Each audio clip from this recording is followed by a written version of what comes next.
disse o Senhor, que vos ameis uns aos outros, assim como eu vos amei, disse o Senhor. O Senhor esteja convosco. Ele está no meio de nós. Proclamação do Evangelho de Jesus Cristo segundo João. Glória a vós, Senhor.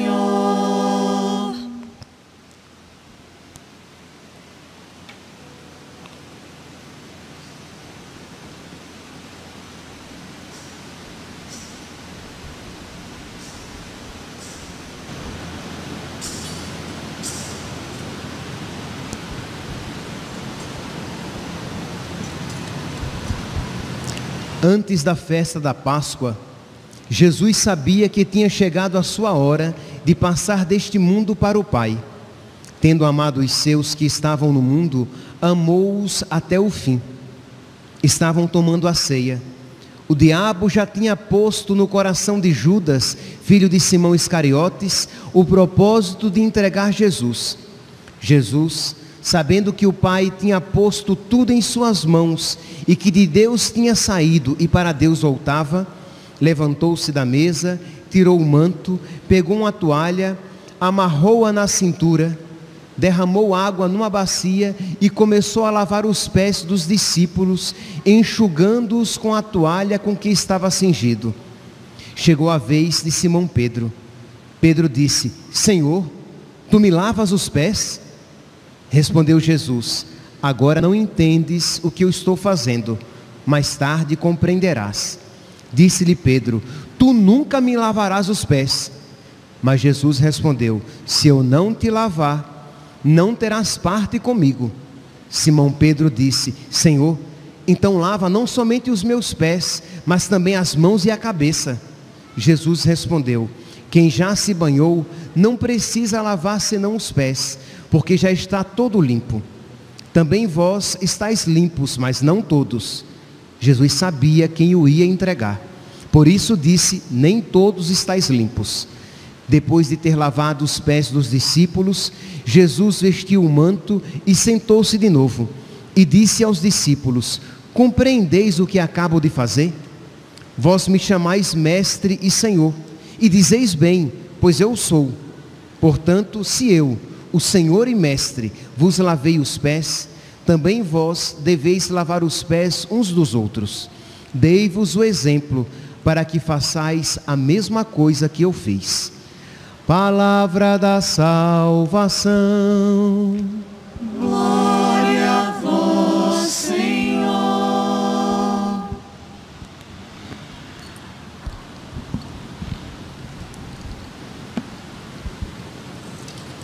Caríssimos irmãos e irmãs, com esta celebração, nós damos início ao Tríduo Pascal, a essas 3 celebrações que têm como finalidade resplandecer, nos preparar para celebrar esse único mistério, o mistério da ressurreição de nosso Senhor.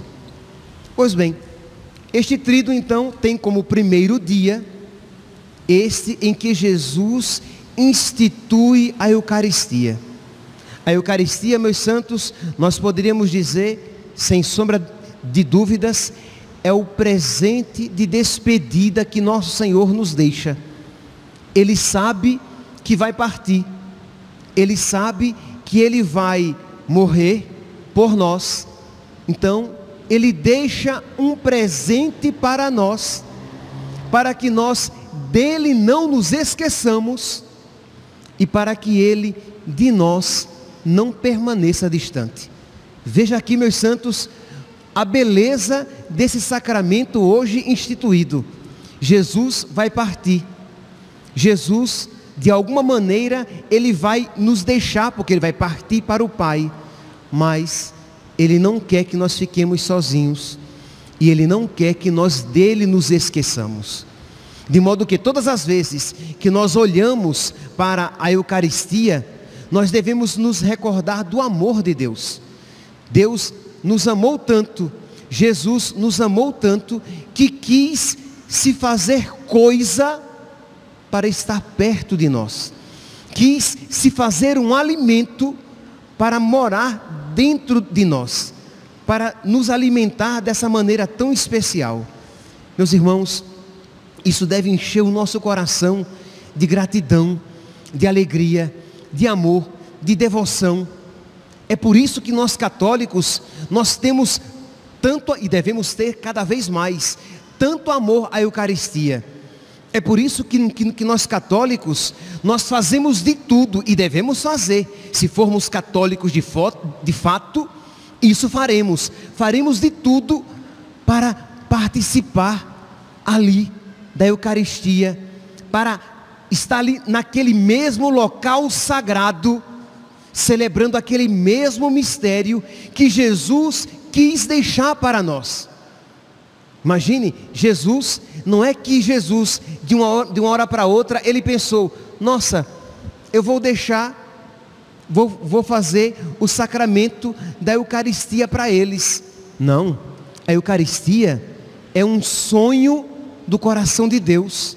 Deus sempre sonhou em instituir a Eucaristia.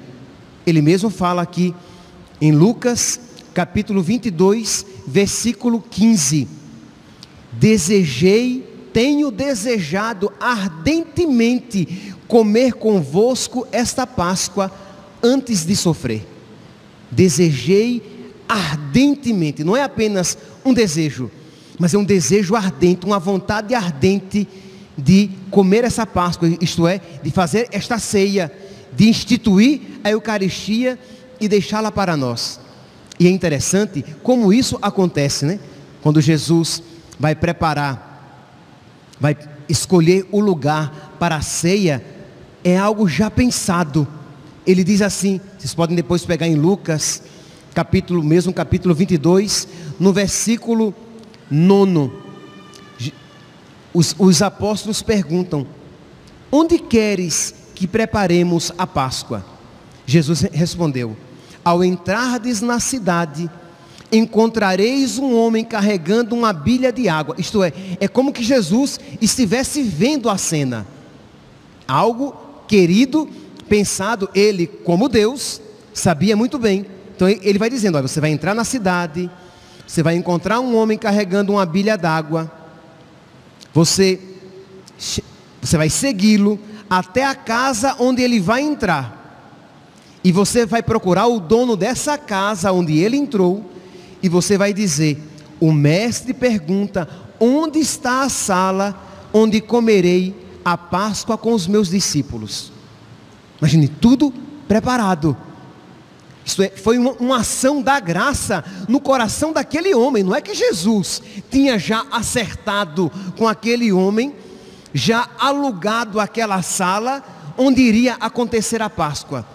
Jesus, pela ação da graça, já preparou o coração daquele homem para que ele dispusesse, para que ele reservasse, para que ele desse uma sala para que ali fosse celebrada a Páscoa do Senhor. Lá onde nós comumente chamamos de cenáculo. Meus irmãos, a graça de Deus que vence todas as resistências. Vendo um relato desse, como nós não podemos pedir a Deus: Senhor, existe também no meu coração tantas relutâncias, com a tua graça, Senhor, vencei, com a vossa graça, Senhor, vencei as relutâncias que existem em mim, para que eu sempre seja assim, para que eu sempre seja dócil, para que eu sempre faça a vossa vontade. Da mesma maneira que esse homem docilmente aceitou ceder uma sala, um lugar na sua casa, para que ali Jesus celebrasse a Páscoa. Pois bem, continua então o relato. Ele vos mostrará no andar superior uma grande sala mobiliada, e ali fazei os preparativos. Foram, pois, e acharam tudo como Jesus lhes dissera, e prepararam a Páscoa. Então, eles chegaram àquele lugar, e era como que Jesus ali já tivesse estado, que estava tudo da mesma maneira como Jesus Cristo tinha falado. Ele preparou cada coisa, ele preparou cada detalhe, porque quem ama é assim. Quando a gente ama, a gente, não no sentido doentio, mas a gente se apega aos detalhes. A gente não faz as coisas de qualquer jeito, a gente faz com esmero, a gente faz com dedicação, a gente põe o coração naquilo que está fazendo. Pois bem, Jesus Cristo então, ao preparar a última ceia, Ele a prepara com todo o seu coração. Ele escolheu o lugar, como esse lugar estaria disposto, porque Ele estava desejando ardentemente comer com os discípulos a sua Páscoa. E aí então, diz lá, vocês podem pegar em Lucas, em Mateus, capítulo 26, versículo 26, Jesus já ali, no momento mesmo da instituição, ele diz: durante a ceia, Jesus tomou o pão, abençoou, partiu e deu a seus discípulos. A gente ouve aqui quase que, quer dizer, literalmente, a consagração na Santa Missa. Tomou o pão, abençoou, partiu e deu a seus discípulos, dizendo: tomai e comei, isto é o meu corpo. Tomou depois o cálice, rendeu graças e deu aos seus discípulos, dizendo: bebei dele todos, porque isto é o meu sangue, o sangue da nova e eterna aliança, derramado para muitos, para a remissão dos seus pecados. Meus irmãos, esta fé católica que nunca duvidou que Jesus, quando disse: isto é o meu corpo, este é o cálice do meu sangue, não era uma metáfora, mas era o próprio corpo de Deus oferecido. Meus irmãos, não há como crer nessas palavras e não ter uma devoção imensa à Eucaristia. Não há como crer nessas palavras e dizer: nossa, quer dizer então que em cada Eucaristia Jesus novamente se entrega, a mesma e única entrega acontece novamente.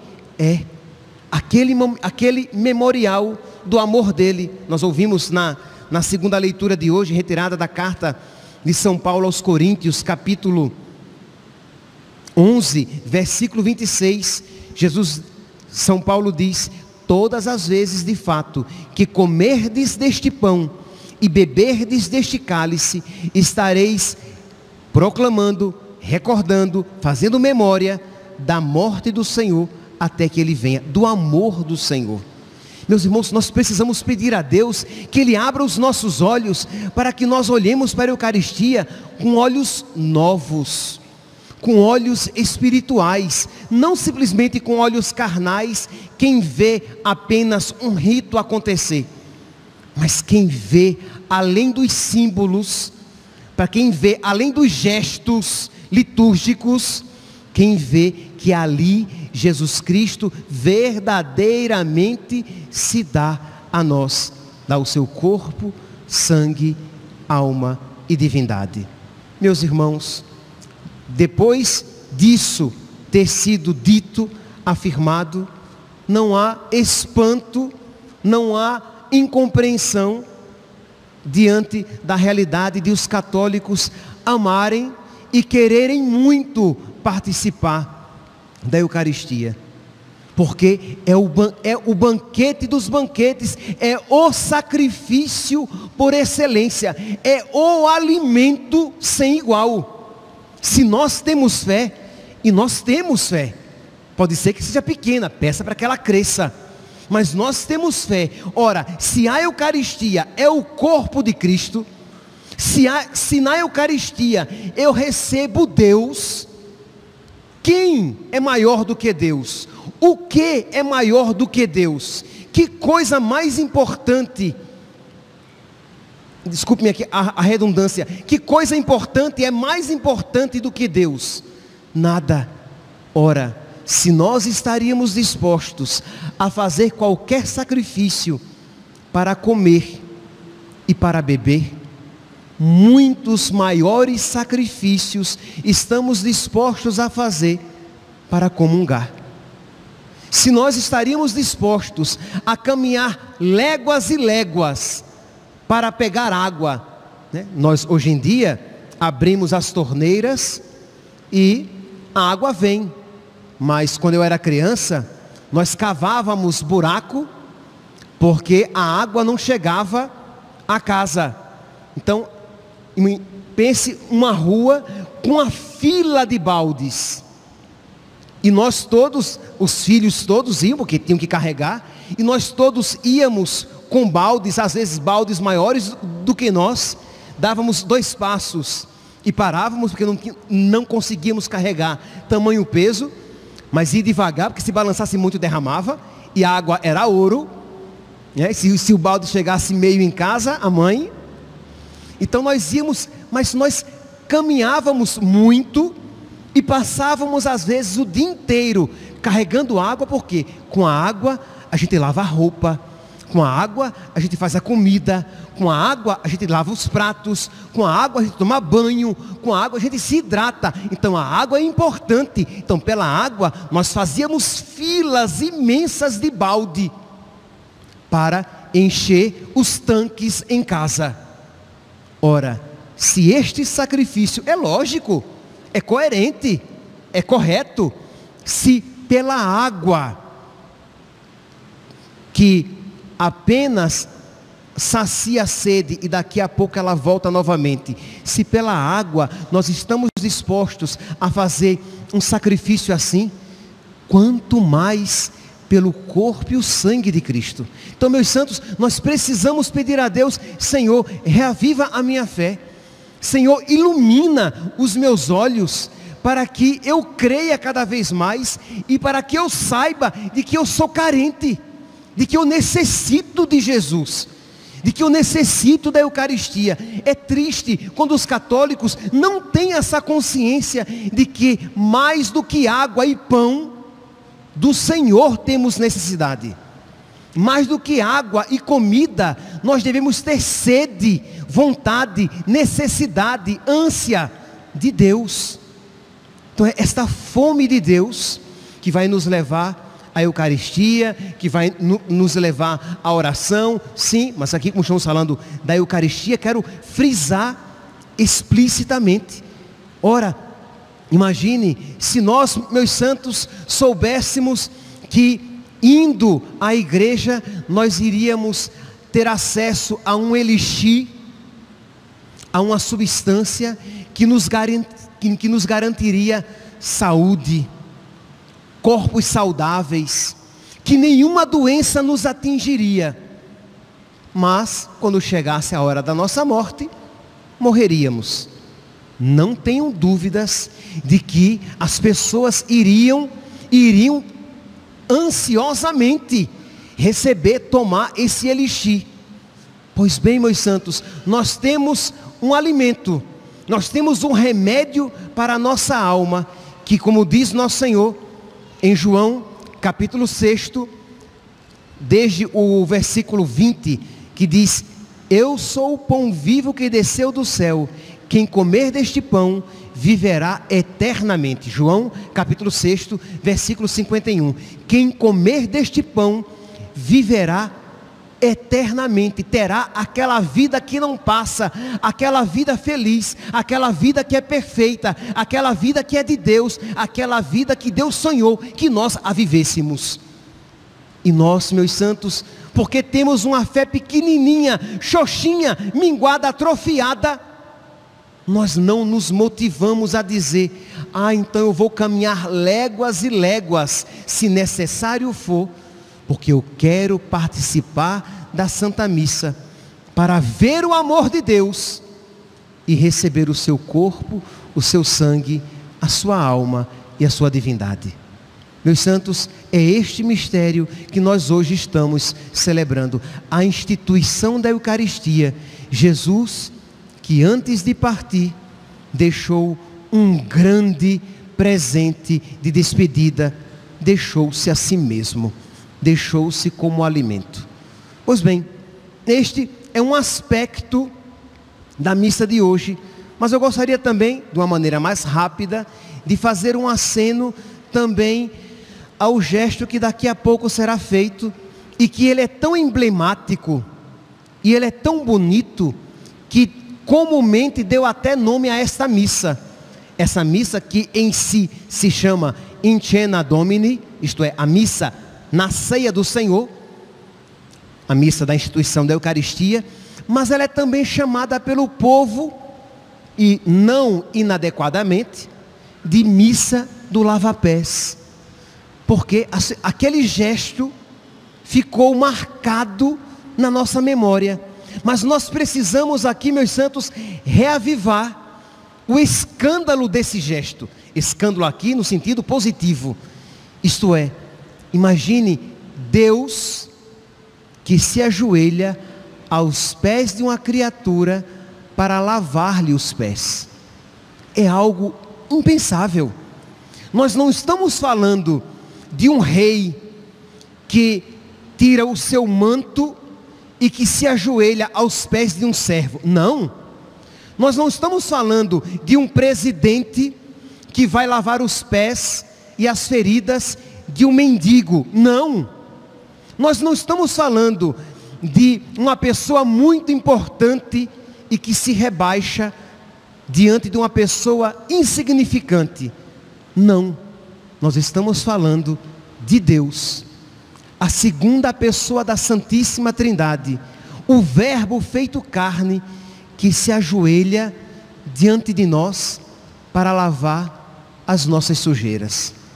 Diz aqui o Evangelho de hoje, São João, ele diz quase que passo por passo, é uma testemunha ocular. Diz, versículo 2: estavam tomando a ceia, e o diabo tinha posto no coração de Judas o propósito de entregar Jesus.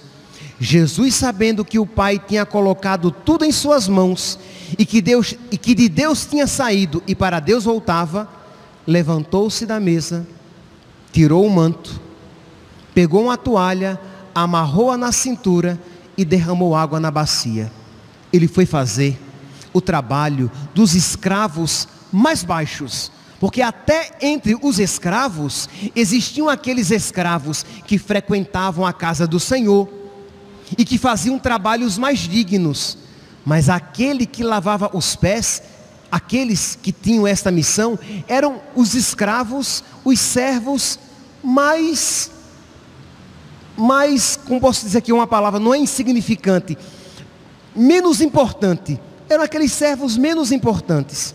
Pois bem, o Filho de Deus, ele se faz este servo menos importante, insignificante, para lavar as nossas sujeiras. Aquele gesto de lavar os pés é apenas uma outra maneira de falar de que ele veio e com o seu sangue ele lavou as nossas imundícies. É uma outra maneira de dizer que o seu amor nos lavou do nosso egoísmo. Ele então pega a bacia e vai lavar. E São Pedro, é claro, se espanta e diz: não, Senhor, o Senhor é o mestre, eu sou o discípulo, o Senhor é muito maior do que eu sou um pecador miserável, o Senhor não fará isso. E Jesus diz: se eu não te lavar os pés, não terás parte comigo. Meus santos, se o Senhor não nos lavar dos nossos pecados, nós não teremos o céu. Isso que nós veremos daqui a pouco é apenas uma maneira, por exemplo, uma maneira plástica de expressar o que acontece em cada confissão. Quando você entra ali no confessionário, se ajoelha diante de um sacerdote e confessa os seus pecados, Jesus, ele lava você dos seus pecados.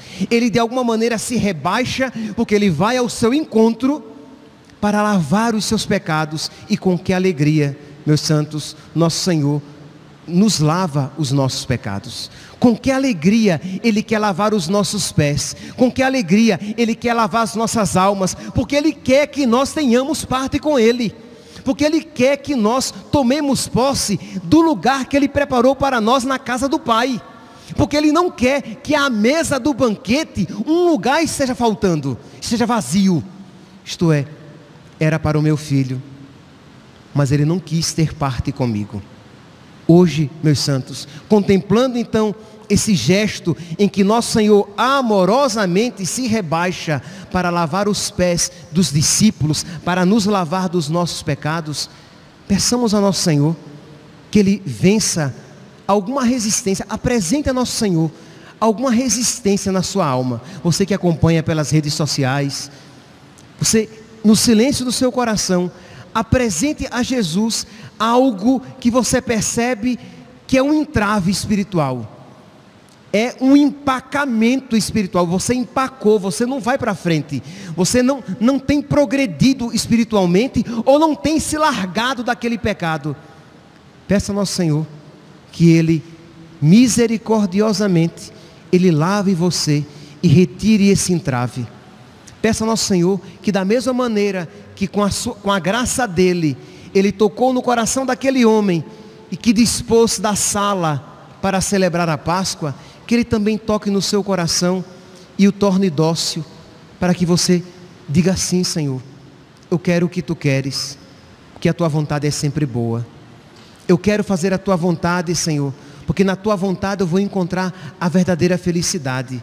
Eu quero, Senhor, eu quero que o Senhor me lave os pés, o coração e a alma, porque eu quero, Senhor, ter parte contigo.